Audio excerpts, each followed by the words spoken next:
Dernier échange de cet après-midi, masterclass avec Maxence Lelay, boulanger, consultant. Oui, on va vous entendre. L'idée est là. Rien ne se perd, tout se transforme. N'y a-t-il pas meilleur adage de vouloir transformer au lieu de jeter lorsqu'on est un artisan boulanger-pâtissier? Et nous allons voir avec vous qu'il y a différentes manières de transformer. Ici, en l'occurrence, de la pâte à croissant. Je dis pas, pour l'instant, j'ai pas dit de bêtises. C'est ça, exactement. D'accord. Alors, elle est juste là. Maxence, est-ce que vous voulez bien vous présenter en quelques mots votre parcours et ce qui vous a amené à être consultant aujourd'hui? Avec plaisir. Moi, je suis donc Maxence Lelay. Je suis formateur et consultant donc, en boulangerie. Vraiment spécialisation métier du tour. Donc, tout ce qui est croissant, pâte feuilletée, etc. Et donc, forcément, quand je pars en intervention, je dois m'adapter vraiment à chaque environnement et trouver des solutions aussi pour réutiliser tout ce que j'ai à disposition. Et là, il s'avère qu'on va réutiliser donc, la pâte à croissant, d'accord, pour l'utilisation quotidienne. C'est pas quelque chose qu'on va jeter, c'est quelque chose qu'on réutilise déjà, donc d'une autre manière. Généralement, on s'en resserre justement pour faire le pétrissage d'après, d'accord, faire la pâte du lendemain par exemple. Mais justement, je voulais trouver une alternative et potentiellement créer un autre produit, donc avec justement ces chutes. Donc là, j'ai donc des chutes de pâte à croissant, d'accord. Donc en fait, ça va être très très simple. C'est que je vais venir en fait les repétrir, d'accord. Donc on est d'accord que dans une pâte feuilletée, on va avoir la pâte et le beurre, ok. Donc là, comme je vais venir repétrir l'ensemble, il y a le beurre qui va venir se mélanger à la pâte et donc en fait, ça va nous, je vais pas dire créer une brioche, mais c'est vraiment une sorte de brioche, d'accord. Parce que normalement, l'appellation brioche, c'est vraiment avec des œufs, etc. Mais vous allez voir que vraiment le résultat est assez bluffant et justement que ce soit en salé ou en sucré. Donc je vous ai déjà préparé des produits finis en sucré et là on va faire le salé en direct. Est-ce qu'il y a une tendance autour de la viennoiserie, parce que vous n'êtes pas le seul expert du tour? Non, mais c'est vrai qu'effectivement. Est-ce que c'est parce qu'on a parlé d'Instagram de nombreuses fois depuis le début de cette journée, notamment de la Gen Z qui regarde beaucoup les écrans pour sélectionner un peu ce qu'elle a envie de goûter ensuite. Est-ce que la viennoiserie, étant très instagrammable, est un bon produit aujourd'hui pour un boulanger, un pâtissier? Alors la viennoiserie en général, oui, ça fait déjà quelques années et je suis content d'avoir pu la mettre en avant d'ailleurs. Et justement, c'est de plus en plus facile, comme on a de plus en plus de contenu sur les réseaux, d'avoir des produits de qualité, d'aller chercher les informations. Alors qu'avant, avoir une viennoiserie on va dire, de compétition, c'était assez compliqué. Maintenant, ça commence justement à être plus accessible, comme on a vraiment beaucoup de contenu de part et d'autre.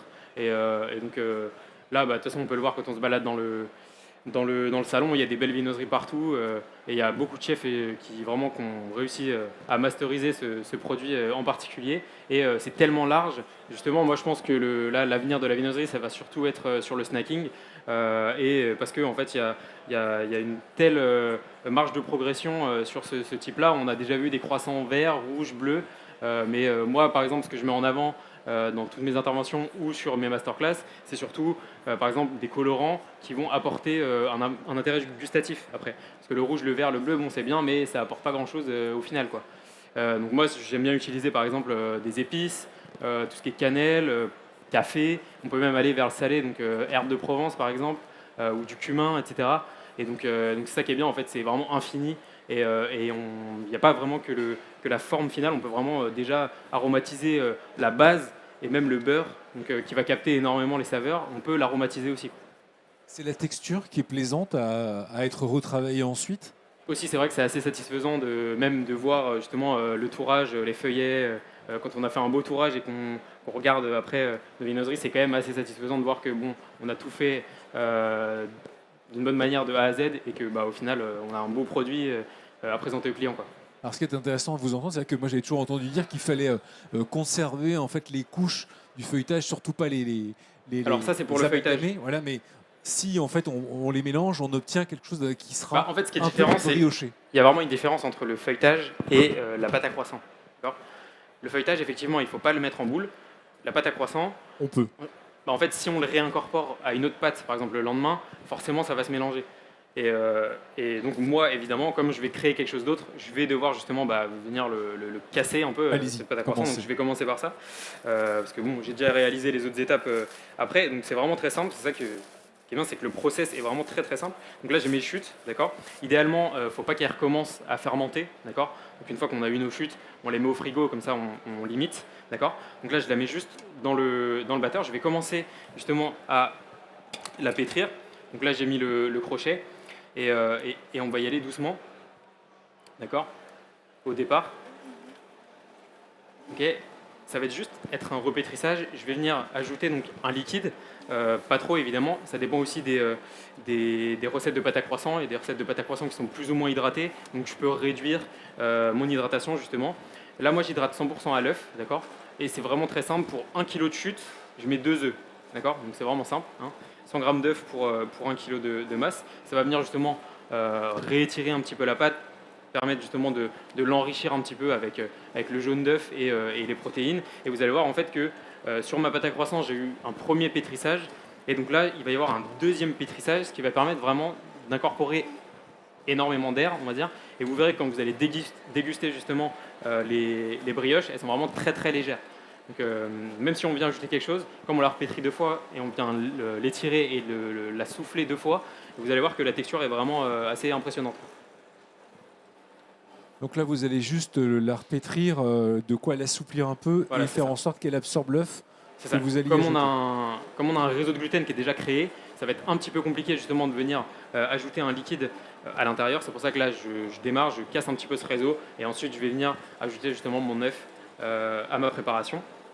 Donc ensuite, ce procédé aussi, c'est quelque chose qu'on fait en avance, parce que le lendemain, en fait, je vais venir utiliser ma brioche le lendemain. Donc là, je vais venir la pétrir comme une brioche classique, en fait. Fermentation 24 heures, c'est bien aussi, ça va permettre de développer aussi les arômes et d'avoir quelque chose après qui a et du goût, à la fois du goût et en plus au visuel, on voit qu'on a une belle coloration aussi. Donc voilà. Et avec cette pâte à croissant là, vous allez préparer un produit salé. C'est ça. Donc là par exemple, j'ai des produits sucrés. C'est les petites brioches au sucre. Voilà, c'est ça, exactement. C'est exactement ça. Donc petite tarte au sucre, donc avec cette base de pâte, pardon. Chose à savoir, il ne faut pas non plus trop repétrir la pâte, sinon on va venir complètement justement casser le réseau de gluten et pour le coup ça va faire de la soupe et on ne pourra rien en faire. Donc il faut aussi savoir conserver. Ouais, c'est quand même un peu technique. Oui, voilà, il faut savoir quand s'arrêter et justement pas trop retravailler et trop réchauffer justement notre pâte. Sinon, donc sur le produit salé, ça va être exactement le même principe, c'est comme je fais. Donc, je fais des boules, là il y a 200 grammes, les petites là c'est du 50 grammes, d'accord. Ensuite, je les réétale. Là, ça a été fait au laminoir, comme ça c'est plus rapide. Voilà, c'est assez simple. Et donc là, ce que je vais faire sur celle-là, c'est que je vais venir apposer justement un petit confit d'oignon, d'accord. Donc ça va être vraiment façon pisse saladière, d'accord. Donc là, ce que je vais faire, c'est que je vais venir, dans un premier temps, donc faire des bords, d'accord. Je ne mets pas directement mes oignons dessus, car justement, sinon après, la garniture va ressortir. Donc là, je viens juste aplatir un peu le milieu, un peu comme une pizza au final. Ouais, une pisse saladière. Mais il me semble que la vraie pisse saladière, c'est une base de pâte à pain, ouais. Même s'il y en a beaucoup qui le font avec une pâte feuilletée. En tout cas, c'est vrai que c'est quand même une bonne idée d'être un peu créatif et de se dire qu'on peut, avec des chutes, et même niveau réaliser un de vos produits. Oui, et puis niveau forme aussi, on peut s'amuser, on peut faire en forme de finger, on peut vraiment faire tout ce qu'on veut. Comme c'est de la brioche, ce qui est bien, c'est que c'est assez malléable et on peut vraiment décider de ce qu'on veut faire en fonction aussi du matériel qu'on a, des moules qu'on a, etc. C'est vraiment infini, quoi. Que ce soit en salé ou en sucré d'ailleurs. Là, je pourrais mettre aussi un insert sucré, une frangipane, je sais pas, enfin bref, c'est infini, quoi. Oui, on pourrait mettre des fruits. Oui, c'est ça. Après, il ne faut pas non plus qu'il y ait quelque chose qui rentre trop d'eau. D'accord. C'est pour ça que j'ai fait mon confit, je l'ai fait quand même bien asséché. D'accord. Pour que justement, j'ai pas trop d'eau qui rentre, même si on a de la chance parce que c'est de la brioche, donc ça absorbe bien l'eau. Parce que l'idée n'est pas qu'on ne détrempe pas la pâte, voilà, c'est ça. en dessous. comme c'est de la brioche, on a quelque chose qui est déjà moelleux, donc si je viens aussi la réhumidifier, après ça commence à être compliqué. Et ce qui est bien aussi, c'est que déjà ça pousse vite. Si l'environnement est assez chaud, ça peut pousser sur une échelle, pas besoin de mettre en chambre de pousse. Et vraiment, en 1 heure, même pas 1 heure, moins d'1 heure, c'est déjà poussé. C'est ça qui est pratique aussi, c'est qu'il y a vraiment zéro contrainte quoi, sur ce produit. Même si on en a beaucoup, même si on n'a plus de place dans la chambre de pousse, juste on la laisse dehors. Bon, évidemment en hiver, quand il fait 5 degrés, bon voilà. Mais en tout cas, dès qu'on arrive à la saison estivale, voilà, on peut laisser ça dehors. Même si ça croûte un peu, c'est pas grave, on va mettre un petit peu de dorure et il n'y a pas de souci sur ça. Comme c'est un produit de réutilisation aussi, c'est pas forcément très important. Donc là, je vais venir mettre mon petit confit d'oignon, d'accord? Et vous allez me dire, il est où l'anchois? En fait, ce que j'ai fait, c'est que j'ai réalisé une crème d'anchois en fait. Parce que je sais que justement, il y en a qui n'aiment pas trop le côté vraiment très salé de l'anchois. Donc je suis venu justement l'adoucir en réalisant une crème d'anchois. Donc même les gens qui n'aiment pas trop, je leur ai déjà fait goûter et ça leur plaît plutôt bien. Donc si jamais vous êtes sensible à l'anchois, vous pourrez quand même goûter au moins un petit bout. Ça, vous le laissez tourner combien de temps? Alors ça dépend aussi de la pâte, comment elle est, si elle est malléable ou pas. C'est entre 10 et 15 minutes. Ok, donc c'est assez long quand même. C'est quand même un petit peu long. En fait, c'est juste le temps justement de redétendre tout ce qu'on a créé au départ, donc justement sur la pâte à croissant, venir le redétendre par la suite. Et ensuite, ça va tout seul dès qu'on incorpore justement l'œuf. Donc là, vous avez placé le confit d'oignon, vous l'étalez pour qu'il prenne bien la forme de la future pissaladière. Tout à fait. Et ensuite, donc c'est une crème d'anchois que vous avez fait? C'est ça, ouais. Là, j'ai une crème d'anchois qui a été agrémentée aussi avec un peu d'agrumes, d'accord, pour venir relever le tout. Et quand vous dites crème, c'est-à-dire qu'il y a de la crème dedans? C'est du fromage frais. Ok, ouais. Justement pour adoucir la saveur, comme vous l'expliquez. On essaye de relever un peu ça. Je mets quand même pas mal de poivre aussi pour un peu relever le mélange. Et comme on a le côté aussi un petit peu sucré, justement des oignons confits, en fait, on essaie de créer un petit équilibre par la suite. Et là, qu'est-ce que vous avez mis dans le confit, les petites choses qu'on voit Alors dans le confit, là c'est vraiment très simple. Il y a des oignons, de l'huile d'olive, des herbes de Provence et un petit peu de miel justement pour venir bien confire tout ça. C'est les herbes de Provence qu'on voit ça. Apparaître à l'œil.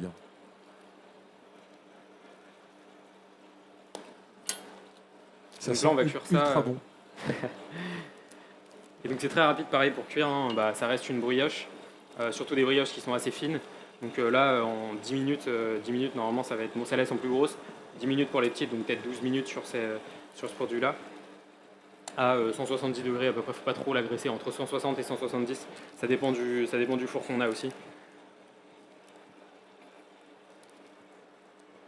Donc l'avantage, j'imagine, avec la pâte à croissant, c'est qu'elle est moins sucrée que la pâte à brioche. À brioche généralement. Après tout dépend des recettes. On peut la condimenter plus facilement en salé. Comme on veut, ouais. Sachant que je le fais déjà sur de la pâte à croissant en elle-même, quoi. Et là, à cette étape-là, je pourrais aussi, pareil, l'aromatiser. Là, je pourrais mettre des herbes de Provence maintenant, je pourrais mettre du cumin maintenant.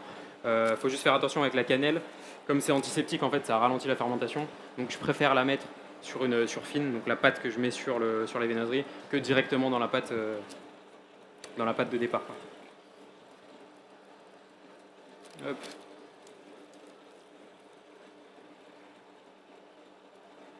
Et là, vous allez venir condimenter avec la crème d'anchois? Alors, la crème d'anchois, je vais la mettre après cuisson. Ok. Là, donc, on va cuire comme ça, un peu à blanc. Et ensuite, on va mettre, si vous voulez, si je peux rendre service. Sachant que ce sera forcément meilleur tiède. Oui. C'est pour ça que je préférais faire cela en priorité. Donc là, la pâte qui est maintenant détendue. Hop, ouais, faut juste que. Attends, je vais vous abandonner 2 secondes, puisque je vais chercher une corne. Très bien, on va vous attendre. Donc, normalement, on va rajouter un œuf derrière. Et ensuite, je ne sais pas ce qui va se passer. sera la surprise. Est-ce que tout le monde suit pour l'instant? Oui. Est-ce que vous auriez éventuellement des questions? Vous avez une question? Je vous tiens le micro. Ok, ça marche. Bonjour, moi j'aurais une petite question. Étant donné que c'est de la pâte fermentée, du coup, est-ce qu'il faut rajouter peut-être un peu de levure ou de sel?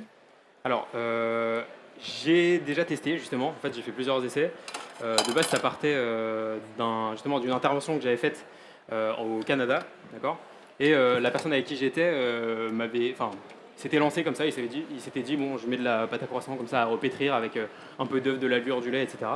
Et au fur et à mesure, on s'est rendu compte qu'il y avait besoin de ni du lait, ni de la levure et rien d'autre en fait. Notre pâte à croissant, il y a déjà de la levure, il y a déjà tous les ingrédients dont on a besoin.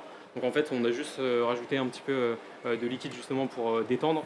Et encore, parfois, si on a des pâtes à croissant justement qui sont peut-être un petit peu souples, on peut juste repétrir et justement arriver à notre résultat final, quoi. Et évidemment, il ne faut pas que ce soit surfermenté non plus, parce que forcément, la fermentation, ça fait décliner le réseau glutineux. Donc voilà, si j'ai quelque chose qui est trop fermenté, après, forcément, ça va me faire quelque chose qui ressemble plus à de la soupe, quoi. Et ce ne sera pas possible à façonner après. Et c'est pour ça que ces produits-là, c'est bien pour ce type de produit, parce qu'il n'y a pas de façonnage particulier, quoi. Mais si on a une pâte qui est bien ferme quand même et qui a gardé un bon réseau, on peut aussi faire une tresse, on peut aussi faire des produits moulés, etc. Voilà. Donc, Vous êtes boulanger? Apprenti? Où ça? À Tismans. Est-ce que quelqu'un a une autre question? Non? Alors on continue. Ça c'est pour la dégustation. c'est ça, mais j'ai pas fini en fait. Ah, vous n'avez pas fini. Donc ça, c'est les tartes au sucre. Donc ça, c'est assez simple, hein. Là, je fais pousser comme j'ai fait tout à l'heure. Et ensuite, je viens faire donc des petits trous, du beurre. Voilà. Pour que ça aille plus vite, je fais pas des petits carrés de beurre. Je viens faire directement un beurre pommade en poche et on vient remplir les petits trous. Un petit peu de sucre, sinon c'est pas une tarte au sucre. Et comme c'est un produit qui est assez gras et justement assez sucré, j'aime bien justement agrémenter avec quelques agrumes, d'accord. Là, j'ai un petit confit justement bergamote. Et là, je vais venir justement zester un petit peu de bergamote aussi et de citron vert pour apporter un peu de relief et équilibrer un peu la chose. Parce que justement, on aime bien le beurre et le sucre, mais si on a quelque chose qui peut venir apporter un peu de peps, c'est toujours mieux. Et vous allez voir que quand vous allez goûter, justement, ça va vraiment changer le produit en lui-même. Donc j'en mets un petit peu. Là, c'est vraiment assez simple, hein. C'est un petit confit qui est collé à la pectine, d'accord, classique. C'est vraiment pas sorcier, hein. On a un confit c'est vraiment juste le jus de bergamote, du sucre et de la pectine, quoi. Il n'y a rien de plus, rien de moins. On essaie de garder une bonne acidité quand même, donc non plus, on va garder une proportion de sucre qui est quand même assez basse. Et là, donc, je vais venir pocher justement mon confit. Pour agrémenter la brioche, pas la tarte. Après, on peut tout à fait la manger sans ça, hein. Oui. C'est juste que bon, si on veut aller un peu plus loin et Oui, c'est-à-dire que ce que vous et êtes en avoir train de faire là avec le confit d'agrumes pourrait être fait avec un confit de framboise, Voilà, c'est ça. éventuellement avec un praliné si on voulait encore. oui, ou même en version salée, dans les petits trous, on pourrait mettre, je sais pas, du comté, du maroilles ou autre, des choses comme ça, quoi. C'est pour ça que c'est bien, c'est que c'est vraiment infini, quoi. On fait vraiment comme on veut. On a une base de pâte qu'on peut utiliser pour vraiment beaucoup de choses. Et après, c'est juste selon l'envie, selon aussi les goûts des clients, et ça peut changer régulièrement, quoi. Parce qu'on aura toujours de la chute de pâte à croissant. Et bon, si on peut trouver justement une alternative à juste les repasser dans la pâte, parce que des fois, bon, on a un peu trop de chute par rapport au pétrissage qu'on a à faire, c'est plutôt bien. Et là, vous allez venir râper un peu de Ouais. zeste. Je pourrais d'ailleurs mettre du zeste directement dans la pâte, hein. Donc là, l'œuf est intégré. Là, j'ai pas mis d'œuf, mais justement, je pense. Ah, vous comme n'avez je pas vous mis d'œuf disais, encore? non, je pense que là, je vais pas en mettre parce que comme ma pâte, elle a été transportée un peu et tout, donc je pense que là, elle en aura pas besoin. Là, on va juste la rétirer un petit peu, et ensuite, on pourra la mettre au froid donc jusqu'au lendemain. Et le lendemain, on l'abaissera pour la mettre en forme. C'est ça. Oui, ça permet finalement de proposer presque un dessert du jour. Oui, voilà, c'est ça. Tous les jours, on peut changer, même avec ce qu'on a sous la main, hein. Si il y a vraiment le pôle boulangerie et pâtisserie, on prend des petits trucs en pâtisserie et puis après ça nous fait le petit twist sur la tarte. Alors, je vous entendais parler de Canada, donc si j'en déduis que vous vous déplacez un peu partout dans le monde pour apporter vos éclairages sur la viennoiserie. Oui, c'est ça, et justement, ça m'aide aussi à avoir des idées, à découvrir d'autres cultures, d'autres produits aussi. À chaque fois, justement, j'essaye de m'adapter un petit peu là-bas au goût, aux habitudes. Vraiment, par exemple, à chaque fois, je fais un petit flan vanille. Donc en France, je le fais à la vanille. Quand j'étais en Thaïlande, j'avais fait matcha yuzu, avec un confit de yuzu, justement. Donc voilà, ça permet aussi d'avoir pas mal d'idées. Et c'est toujours intéressant aussi de découvrir les bons produits qu'il y a à l'étranger, et les bons produits ou non d'ailleurs. Parce que des fois, quand on est à l'étranger, on n'a pas forcément du beurre de tourage, déjà juste du beurre de tourage et pas forcément du beurre de tourage français. Ou pareil, la farine change à chaque fois, etc. Donc voilà, Ouais, il faut s'adapter. c'est toute une histoire à chaque fois. Et bon, des fois j'ai des bonnes surprises et des fois j'ai des moins bonnes surprises. Comme au Canada justement, où ils n'ont pas de beurre de tourage. Donc ils utilisent un beurre normal. En fait, ils utilisent un beurre. La plupart utilisent des beurres courants en fait, qui mettent en forme après en forme de carré. Soit qui viennent remalaxer par la suite, soit il y en a carrément qui viennent le manier, donc mettre de la farine dedans parce que le beurre est vraiment de très mauvaise qualité. C'est vraiment du beurre où il y a beaucoup d'eau. Enfin, je pense que peut-être que vous voyez pas, mais en gros ici, même notre beurre de supermarché est assez dense. Alors que eux, en fait, leur beurre de supermarché, il est vraiment, si je mets mon doigt dedans, on voit que ça se craque en fait. Donc, c'était très compliqué au départ. Et on a dû le travailler en fait très mou sur une pâte qui était quand même assez ferme. Et donc justement ça permettait de l'allonger quand même si le beurre était vraiment pas adapté, quoi. Donc ouais, c'est une danse à chaque fois. Et quel est le pays où vous avez découvert je dirais, où vous avez pu prendre le plus d'inspiration? Ouais, c'est des petites touches à chaque fois, mais je garde quand même mon identité principale, hein. Mais après, on découvre des choses, des épices, des choses comme ça. Pareil, en Arabie Saoudite, Vous voulez pas les découper, celles-là, qu'on puisse les faire si, passer? on peut Parce les que faire j'imagine que comme c'est fait pour être goûté, Ouais. ça gonfle tranquillement. Ouais. Vous avez vu, je pense à vous, hein, je vais pas vous laisser le ventre vide. Je me dis, c'est dommage de s'arrêter en si bon On a chemin. une planche ici. Ah, une planche, je ne sais pas. Est-ce qu'on a une planche ou un petit plateau? Ah, vous trouvez ça. Vraiment, on doit avoir une planche. Comme ça, on va faire passer les. Ouais, comme ça, vous allez commencer à goûter. Ouais. Comme ça. Merci. Donc là, ça commence à aller. Bon, j'ai pas beaucoup de masse pour une grosse cuve, du coup, c'est forcément moins pratique. Ouais. Je vous montrerai dès que ce sera là pour l'instant. Je sais pas s'il y a une caméra quelque Il y a part. une caméra. Ouais, là, comme ça, on le voit. Donc là, pour l'instant, j'ai pas encore une extensibilité qui est énorme, mais je vais pas tarder, vous voyez. Parce que de toute façon, après, comme je le laisse une nuit au frigo, ça va venir justement se renforcer. Donc je vais pas aller voir non plus quelque chose. C'est pas une focaccia, quoi. On va pas avoir quelque chose qui va s'étirer au maximum, mais j'ai quand même une belle extensibilité. Et là, comme vous voyez, j'ai même pas eu besoin de rajouter d'œufs, d'accord. Moi, généralement, j'ai une pâte justement qui est un peu plus dure. Là, j'ai juste demandé à un ami qui me donne des chutes de pâte à croissant parce que j'avais pas de croissant sous la main. Et là, dans 2 minutes, ça va aller. Mais forcément, c'est plus rapide quand on a plus de pâtes, dans le truc. Merci. Hop. Ouais, ça va aller. Il y a des contenants individuels. Mais je voyais, ça aurait été. Il n'y a pas il y a pas une plaque, juste une plaque. Non, mais sur la. C'est bon là-dessus. Ouais, ou sinon on peut porter. Ouais.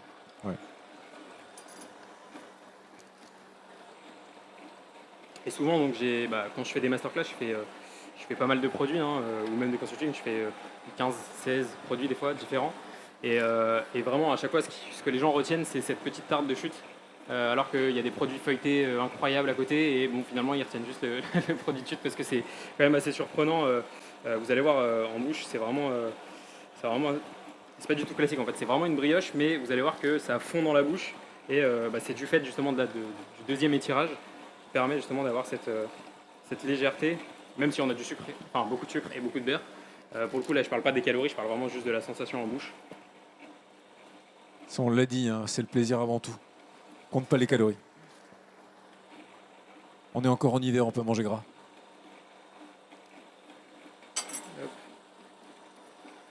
Ouais, sinon, ouais, franchement, vous embêtez pas. Moi, ça me fait de la peine de gaspiller autant de petites corbeilles pour rien.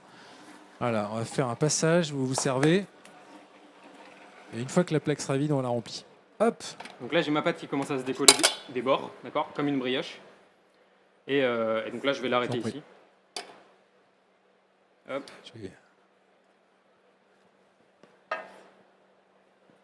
Je ferai le... Ouais, dès qu'il n'y en a plus, j'en refais. Hop. Oh, pardon. Hop.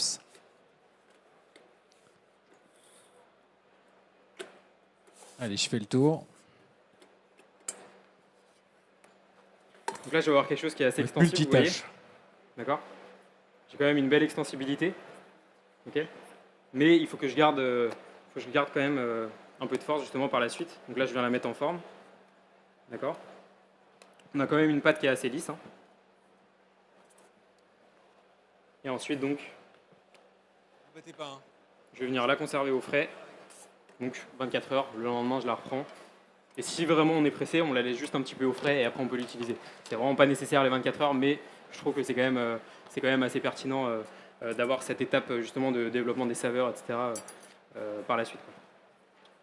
Donc là, on peut recommencer à couper des tartes. Si éventuellement vous avez les gants, je vais bien vous aider. Mais... J'ai pas ça sous la main. Ça, je fais le service de bout en bout. Ouais. Est-ce que ça vous plaît? Rassurez-vous, ça va arriver. Hein. Normalement, il y en aura vraiment assez pour tout le monde. Tiens, je jette un œil sur les... Attends, je vais mettre ça dort. Je vais aller voir la cuisson. Je dirais que ça me semble pas mal.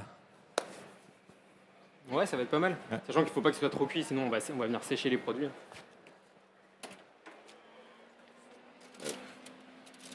Ça sent ultra bon. Est-ce que vous sentez? Hop.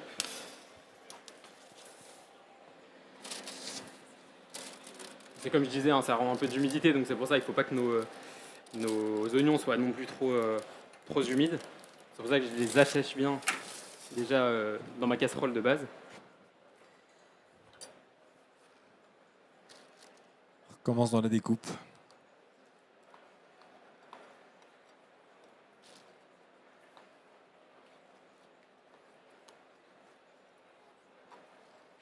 C'est parfait, on est un peu tard pour le goûter, mais bon.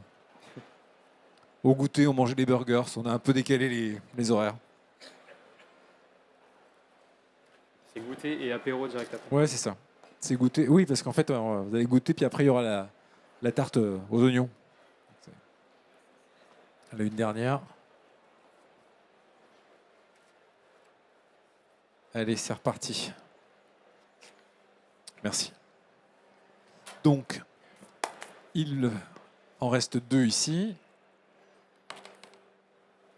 Hop. D'ailleurs, je dis que c'est toujours mieux de venir voir directement. S'il y en a qui veulent se déplacer pour venir voir ou toucher la pâte, vous pouvez venir si vous voulez. C'est aussi intéressant de l'avoir le toucher. Moi, je sais que je fonctionne beaucoup comme ça. Je prends jamais de température, etc. Je fonctionne vraiment au toucher.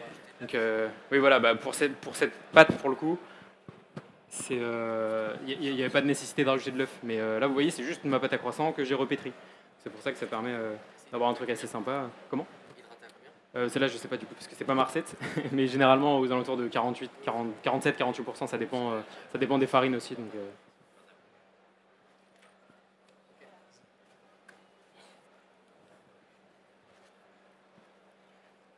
Donc évidemment, il ne faut pas perdre cette élasticité, sinon on ne va pas avoir le gonflement par la suite au four. Hein.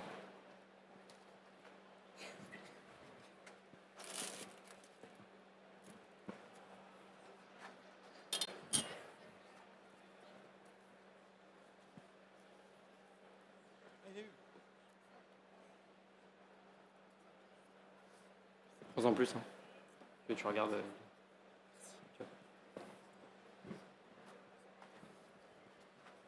Ah, c'est beau. Tu veux regarder? Oui, bah moi je la vois depuis tout à l'heure. Moi. Il reste des gens. Oui, oui. Ouais. Je pense qu'on peut les finir Non, celle-là. Deuxième plaque.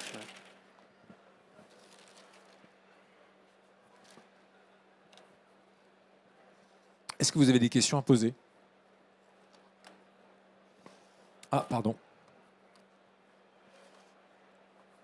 Oui, j'avais une question pour votre préparation à la bergamote. Du coup, vous avez mis sur vos petites tartes sucrées. En termes de pourcentage de sucre sur des préparations à goût, comme ça, vous mettez combien à peu près? Alors là, donc pour de la bergamote, ça va dépendre aussi de l'acidité du produit, hein. Là, sur de la bergamote, c'était 200 grammes de sucre pour 500 grammes de pulpe. D'accord. Et 18 grammes de pectine à peu près. Une autre question? Vous n'hésitez pas si vous avez des questions. Allez, hop, je termine la distribution.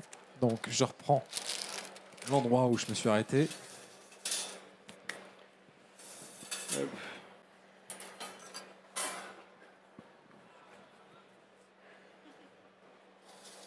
Mesdames.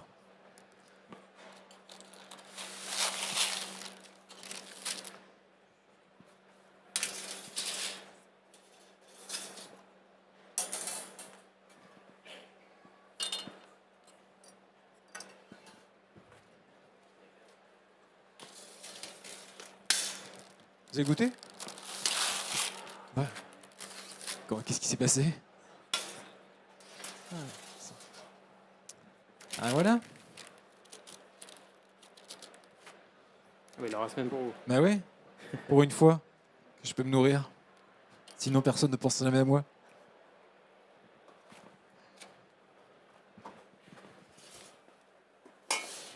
J'avoue que j'aime bien le confit. Ouais. Ça permet d'apporter du relief. Et après, bon, comme je vous disais, on peut faire tous les produits qu'on veut. Par exemple, j'étais aux États-Unis et bon, là-bas, ils aiment beaucoup les donuts. Et j'ai fait justement des donuts avec cette pâte-là et c'est vraiment incroyable. Je pense que c'est les meilleurs beignets que j'ai mangés de ma vie. Et j'ai aussi, pareil, autre possibilité, j'avais travaillé dans le sud avec un chef étoilé et parce que je faisais une intervention pour un peu lui apprendre les grands principes de la viennoiserie, etc. Et ce qu'on avait fait, c'est qu'on les avait fait souffler en fait, pareil, à la friteuse. En fait, en gros, on les avait détaillés, vous voyez, on détaille au laminoir sur une grande bande, on détaille à l'emporte-pièce, on les avait laissés sécher vraiment sur l'échelle toute la journée. Ils avaient commencé un petit peu à pousser et ensuite on les avait frits justement et ça avait soufflé en fait. Et vous pouvez venir justement les garnir de ce qu'on voulait. Donc en vrai, il y a vraiment beaucoup de possibilités. Et c'est ça qui est bien justement avec ce produit, c'est que peu importe ce qu'on a envie de faire, on peut vraiment le réaliser avec ce produit-là. Et dans tous les cas, ce sera vraiment très léger. Donc c'est ça l'avantage aussi de la réutilisation de ces chutes-là, quoi. Mais je suis persuadé que la bergamote, là, c'est une très bonne idée. On peut le faire avec tout, hein, même avec du citron classique. Ça vous a plu? Bon. Ah, c'est bon, hein, donc ensuite, je vais venir mettre la petite crème d'anchois. La petite crème d'anchois. Pour finir de... Bon, idéalement, il faut que ce soit vraiment très froid, mais... Enfin, très froid. Que ce soit vraiment froid. Pas que ça coule. On va essayer de faire quelque chose de sympa. Donc là, je vais venir en mettre quand même. Hein, D'accord. histoire d'être généreux. Hop. Donc on aura fait un repas à l'envers. On aura commencé par le dessert et puis après on aura... Oui. Ouais. Je suis désolé, hein, j'y ai pas réfléchi. Je crois que j'avais faim. C'est mon ventre qui a parlé pour moi. J'avais pas anticipé le fait qu'on allait goûter l'oignon en derrière.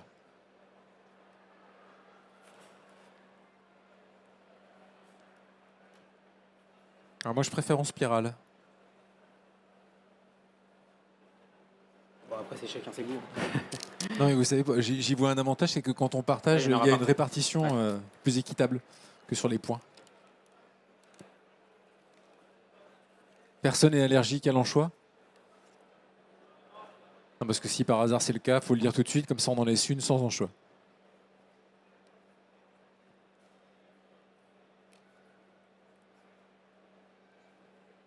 Donc ça, typiquement, ça peut très bien se manger l'apéritif. Et je ne dis pas ça parce qu'il est 18h et que on boirait bien un verre avec ça. Donc ensuite, je vais terminer avec des petits pickles de graines de moutarde. D'accord? Donc ça, c'est pareil, c'est super simple à faire. Hein. C'est du vinaigre, du sucre et de l'eau. Et justement, on va venir mettre nos petits pickles de moutarde dedans, enfin du coup nos graines de moutarde. Et donc ça va créer des petits pickles de moutarde. Donc soit de la moutarde brune, soit de la moutarde blonde. Ça n'a pas trop de différence. Et ça vient apporter justement un petit côté épicé, un petit côté sucré aussi, parce qu'on a quand même du sucre épicé, un petit côté vinaigré également. Donc c'est vraiment pour aller au bout de la chose. Et je l'utilise aussi d'ailleurs, les graines de moutarde, pour directement les mettre dans la pâte à croissant, enfin du moins dans la surfine que je mets dessus. Je m'en sers aussi. Et je ne sais pas si vous avez déjà goûté, mais les graines de moutarde torréfiées, c'est vraiment super bon. Et donc le fait que ça torréfie avec la pâte à croissant, ça apporte vraiment quelque chose de très très bon. Je le fais généralement sur le format un peu hot dog que je fais sur la pâte à croissant. Donc ça permet d'avoir vraiment un goût qui se diffuse, vraiment top. Donc voilà, après c'est une base pour les choses et on peut faire ce qu'on veut avec, quoi. Ouais, comme vous le disiez tout à l'heure, c'est vraiment très déclinable. Et encore plus en cuisine, parce qu'on n'est vraiment pas limité par les produits. Il y a énormément de produits incroyables qu'on peut se servir justement pour faire ça. Je pense que ça m'a bien servi aussi de faire un peu de cuisine et un peu de traiteur également, pour avoir ce genre d'idée. Alors, je ne sais pas si vous avez répondu à ma question, parce que je suis parti distribuer les tartes et je pense que je n'ai peut-être pas été suffisamment attentif, mais j'allais demander est-ce qu'il y a un pays qui vous a plus inspiré qu'un autre? En fait, les inspirations sont vraiment différentes parce que quand on va par exemple soit aux États-Unis et après on passe en Thaïlande, c'est vraiment pas du tout la même, la même culture. Et donc forcément, bon, il y a des choses qui sont totalement différentes. Après, oui, il y a surtout des gens, parce qu'il y a beaucoup de gens quand même qui me marquent dans mes voyages. Comme je suis accompagné aussi, c'est du travail, mais aussi c'est avant tout des rencontres aussi. Donc voilà, il y a des gens avec qui je suis devenu vraiment très ami. Pour le coup, que ce soit au Canada justement ou C'est par plus exemple des souvenirs humains au que des Danemark. souvenirs. Ouais.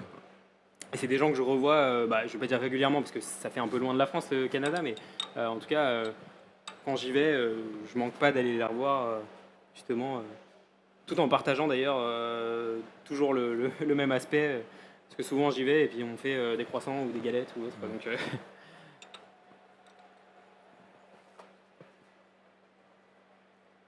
En tout cas, ça donne bien l'envie. C'est une belle couleur dorée. Ah bah là, on est passé à les... C'est ce qu'il nous fallait. C'est ce qu'a apporté, ça. Ouais. Là, j'ai la dimension au-dessus. Hop. Là, on pourrait, si on le voulait, amener aussi les petits légumes pickles ou... rien Oui, rien par n'est exemple, on interdit. pourrait remettre des oignons ou même des petites carottes. Petites carottes en pickles aussi, ça se fait. Ouais, l'idée est toujours en fait d'équilibrer C'est ça, ouais. les saveurs et... On essaye. C'est pas forcément le principal de ce qu'on fait justement en boulangerie, mais c'est pour ça que le côté apporter un petit côté cuisiné, c'est vraiment sympa et c'est pas forcément, enfin on le voit pas forcément partout. Donc c'est pour ça que tout ce qui est snacking et traiteur, ça permet d'allier un peu les deux, le côté boulangerie et le côté cuisine. Aujourd'hui, vraiment, ce sont c'est des vraiment choses qu'on super vous sympa. demande de plus en plus, ce côté salé, même pour Oui. la boulangerie. Forcément, comme les gens, ils mangent tous les jours du salé, alors que du sucré, on ne mange pas forcément tous les jours du sucré.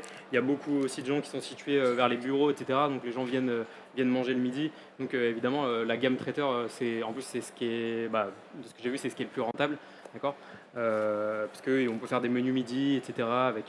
Avec une grande gamme, donc souvent, ouais, maintenant et de plus en plus. De toute façon, comme je disais, je pense que là, l'avenir de la viennoiserie, ce sera moins dans le côté sucré, mais plus dans le côté salé. J'ai envie de dire par chance, parce qu'on a tellement de beaux produits justement qu'on peut décliner, que ce soit dans les fromages, dans les charcuteries, encore plus en France, on a énormément de bons produits, donc c'est vraiment sympa. Là, je mets un petit peu de ciboulette juste pour la couleur, d'accord. Après, la ciboulette a un petit côté aussi citronné, donc ça fait pas de mal. Et ensuite, donc, on va pouvoir passer à la dégustation du deuxième produit, version salée. Est-ce que vous avez des questions? Non. Vous avez été complet, si je comprends bien. Tac. Merci Maxime d'être venu partager ces recettes avec nous. Maxence, pourquoi je vous appelle Maxime? Parce que tout le monde m'appelle Maxime. Ah bah voilà, donc vous devriez vous appeler Maxime. J'ai raison. Voilà. J'en suis navré. Maxence, Même des gens merci. qui me connaissent depuis 10 ans m'appellent Maxime des fois. C'est marrant ça. Non, moi, après, je veux dire, c'est ma spécialité d'inverser les prénoms. Ce que je vais vous proposer de faire, alors, première chose, applaudir Maxence. Merci. Et je vais vous inviter à vous lever, comme c'est la dernière session de la journée, et vous allez pouvoir venir goûter directement ici les petites parts de pissaladière, si vous avez encore une petite faim après avoir goûté la petite tarte au sucre. Un grand merci Maxence, donc Maxence Lelay, boulanger, consultant, et merci à vous. Et je vous souhaite une bonne soirée et on se reverra pour certains, je l'imagine, demain, ici même.